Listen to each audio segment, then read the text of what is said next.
It is called Oakridge Acres after all, so how could I complain about the trees?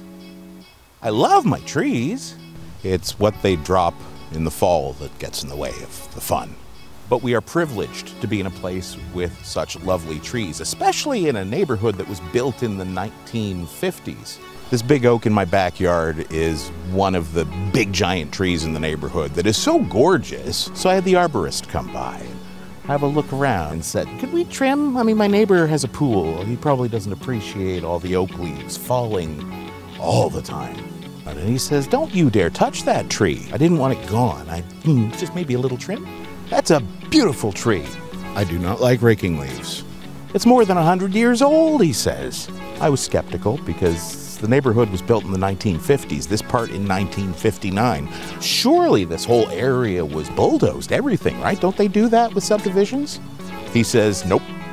This one's over 100 years old. This is a century tree. You've got a hell of a tree here. You'd probably get funding from the government to take care of it under a federal century tree program.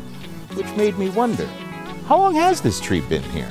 What was here before here was here? And guess what? I found some maps that show what kind of trees were in this area, which made me wonder, isn't there probably a department at Western or Fanshawe where students map things on top of other mapped things, and then we can put graphics together and fly over the landscape as it looked before Oakridge Acres became Oakridge Acres?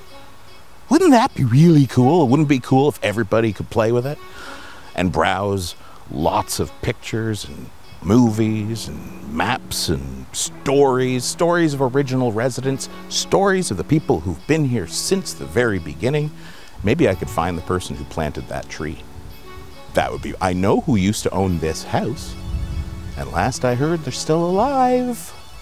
This is one of the many stories that I want to tell in the Oakridge Acres movie project. How did all of this come to be? Why didn't it end up some other way?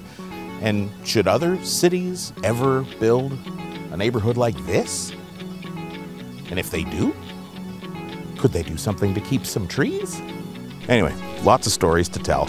If you want to join the journey with me, come to oakridgemovie.ca, oakridgemovie.ca, and sign up to the mailing list where I hope to send out updates.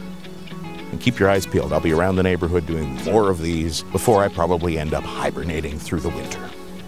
I've been wanting to do this project for a long time. I've got good reasons why it hasn't happened. We'll talk about that later. But now I realize I totally can't do this all by myself. And it's going to take a community to tell the story of a community.